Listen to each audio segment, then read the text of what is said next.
11월 25일 월요일 매일 성경 묵상을 시작하겠습니다. 오늘 함께 나눌 말씀은 호세아 5장 1절에서 15절입니다.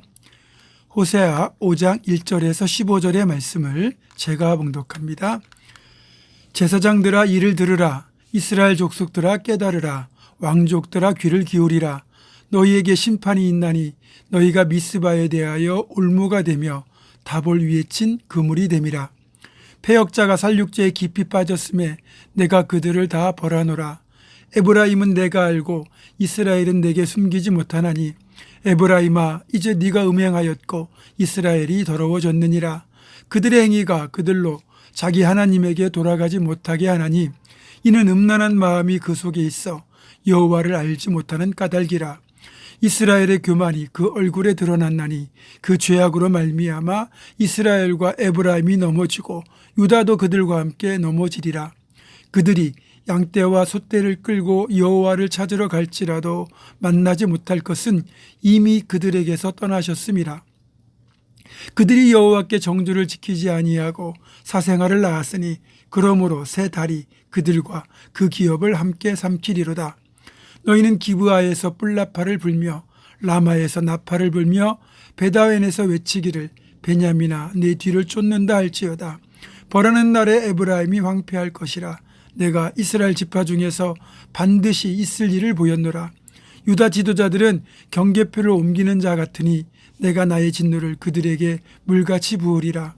에브라임은 사람의 명령 뒤따르기를 좋아하므로 학대를 받고 재판의 압제를 받는도다.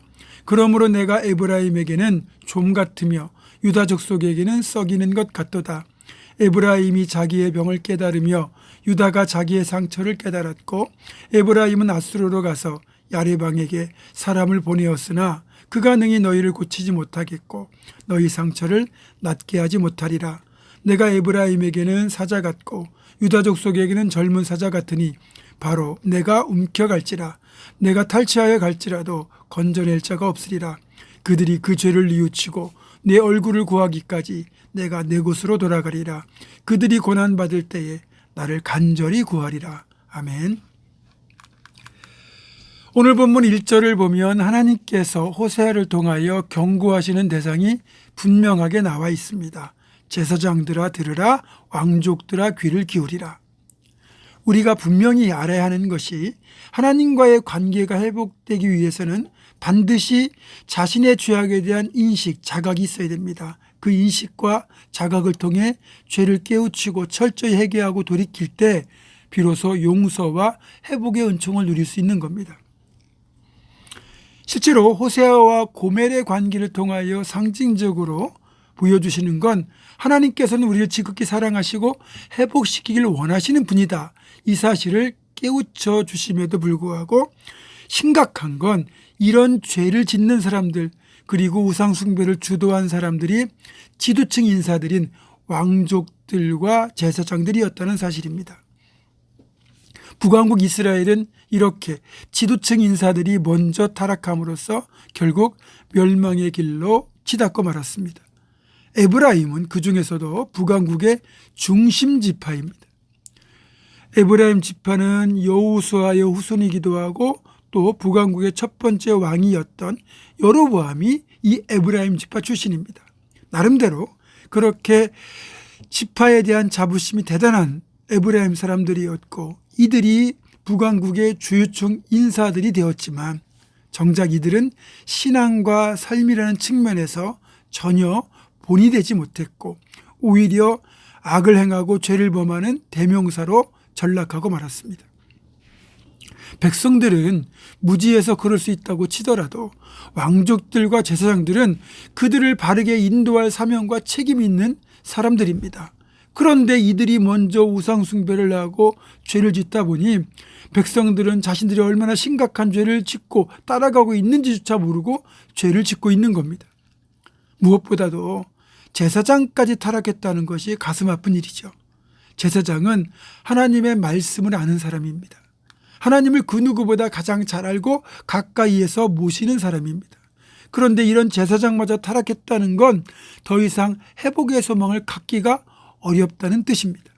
오늘날 모든 사람들이 제사장, 만인 제사장인 것은 분명하지만 하나님의 말씀을 바르게 전하고 가르쳐야 될 역할은 목회자들에게 있습니다. 대형 교회일수록 대형 교회의 목회자들과 성도들은 그만큼 책임감이 있는 행동이 요구되거든요. 그런데 교회 세습이 이루어진 대부분의 교회들을 보면 대형 교회입니다.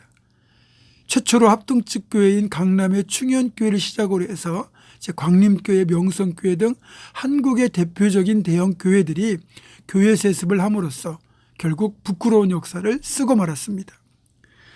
예를 들어서 사례비도 제대로 드리기 어려운 가난한 시골 교회를 아버지 목사님의 뒤를 이어 아들 목사님이 섬긴다고 하면 누가 욕하겠습니까? 오히려 아름다운 목회 사례로 그렇게 빛나지 않을까요? 하지만 아무리 합법적인 절차를 갖추고 교인들의 동의를 얻었다 하더라도 이것 때문에 교회가 통으로 욕을 먹고 하나님의 영광을 먹칠한다면 세습은 결코 해서는 안 되는 거죠.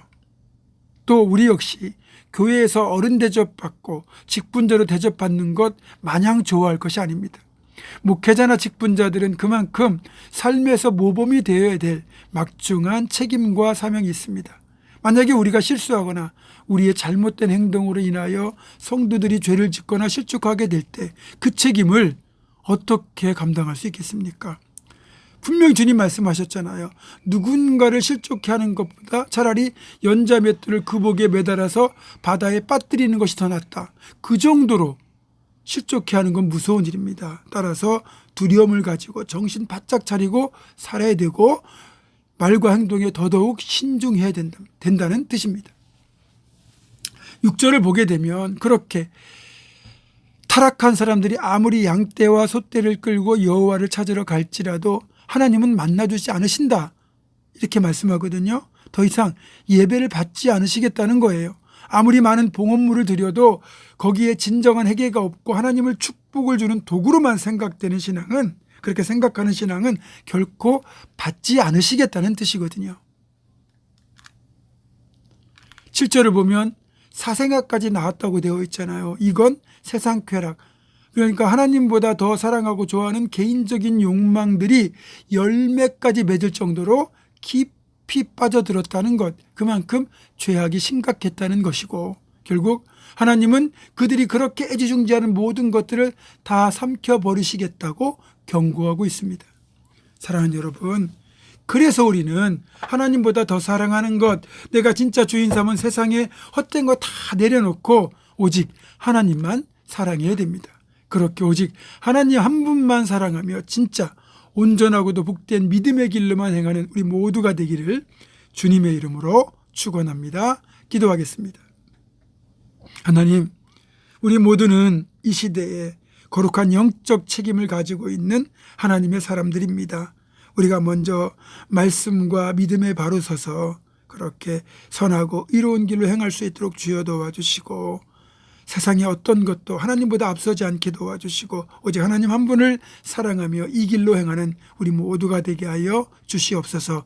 예수님의 이름으로 기도하옵고, 이제는 우리 주 예수 그리스도의 은혜와 하나님의 사랑과 성령의 교통하심이 오직 하나님 한 분만 사랑하며 믿음의 길, 온전하고 복된 길로만 행할 것을 결단하는 사랑하는 모든 성도들, 이들의 삶과 가정과 생업과 앞날과 우리 교회 위에 지금부터 영원토록 함께 하시옵기를 간절히 축원하옵나이다.